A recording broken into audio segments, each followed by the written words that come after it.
Hi hello welcome back to my channel Sonu Juhi's kitchen. ఇవాల్టి వీడియోలో మేక తలకాయ కూర ఎలా తయారు చేసుకోవాలో ఈజీ ప్రాసెస్లో చూపించబోతున్నాను. ముందుగా మసాలా పొడిని తయారు చేసుకోవడానికి స్టవ్ మీద కడాయిని పెట్టుకొని 1 టేబుల్ స్పూన్ ధనియాలు, 7-8 జీడిపప్పు పలుకులు, 4 యాలకులు, 1 బండ పువ్వు, 1 అనాస, 5 లవంగాలు, 2 ఇంచుల దాల్చిన చెక్క ఇవన్నీ తీసుకుని 2-3 నిమిషాలు ఫ్లేమ్ని లో ఫ్లేమ్లో పెట్టుకొని ఫ్రై చేసుకోవాలి. ఇవన్నీ వేగిన తర్వాత ఒక గిన్నెలోకి తీసి పక్కన ఉంచుదాం. ఈ లోపు 2 ఇంచుల ఎండు కొబ్బరిను తీసుకొని ఫ్లేమ్ని లో ఫ్లేమ్లో పెట్టుకొని కాల్చుకోవాలి. మరీ ఎక్కువగా కాల్చకుండా లైట్గా కాల్చుకుంటే సరిపోతుంది. ఇక్కడ నేను 1 కేజీ వరకు మేక తలకాయ కూరను తీసుకొని కొంచెం ఉప్పు, పసుపును వేసి బాగా కడిగి తీసుకున్నాను. గ్రేవీ కోసం 2 పెద్ద సైజు ఉల్లిపాయలను తీసుకొని మెత్తగా పేస్ట్లా చేసుకోవాలి. స్టవ్ మీద కుక్కర్ని పెట్టుకొని 4 టేబుల్ స్పూన్ ఆయిల్ని పోసి ఆయిల్ వేడయ్యాక ముందుగా మనం మిక్సీ పట్టుకున్న ఉల్లిపాయ పేస్ట్ని వేసి 2 పొడవుగా కట్ చేసుకున్న పచ్చిమిర్చి, 1.5 టేబుల్ స్పూన్ అల్లం వెల్లుల్లి పేస్ట్ని వేసి పచ్చివాసన పోయేంత వరకు వేయించుకోవాలి. చూడండి, ఇలా బాగా వేగిన తర్వాత 2 మీడియం సైజు టమాటాలను తీసుకొని గ్రైండ్ చేసి ఇందులో వేసి 1 నిమిషం పాటు వేయించుకోవాలి.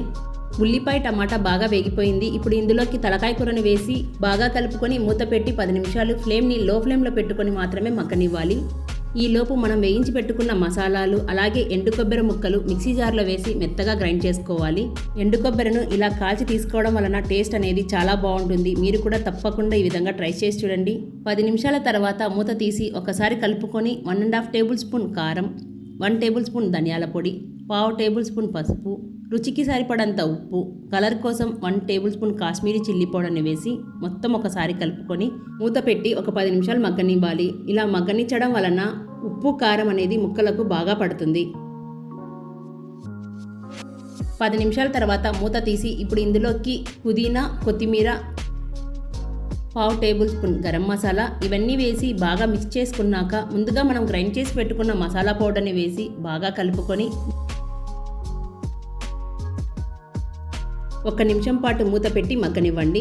ఈ విధంగా మగ్గించడం వలన ముక్కలకు ఉప్పు కారం అనేది బాగా పడుతుందండి. టేస్ట్ విషయంలో చెప్పనక్కర్లేదు, అంత బాగుంటుంది. ఇప్పుడు ఇందులోకి ముక్కలు మునిగేంత వరకు నీళ్ళను పోసుకొని ఒకసారి బాగా కలుపుకొని ఉప్పు సరిపోయిందా లేదా అనేది ఈ టైంలో చెక్ చేసుకోవాలి. సరిపోకపోతే ఈ టైంలో యాడ్ చేసుకోండి. కుక్కర్ మూత పెట్టి 5 లేదా 6 విజిల్స్ వస్తే సరిపోతుంది. గ్రేవీ చిక్కగా రావాలంటే మనం వేయించుకున్న మసాలాను వేస్తే చాలండి, చాలా బాగుంటుంది టేస్ట్. విజిల్ అనేది పూర్తిగా పోయిన తర్వాత మూత తీసి చూస్తే ఆయిల్ పైకి తేలుతూ చక్కగా ఉంది. ముక్క ఉడికిందా లేదా అని ఒకసారి చెక్ చేసుకోవాలి. నాకైతే బాగా ఉడికిపోయింది.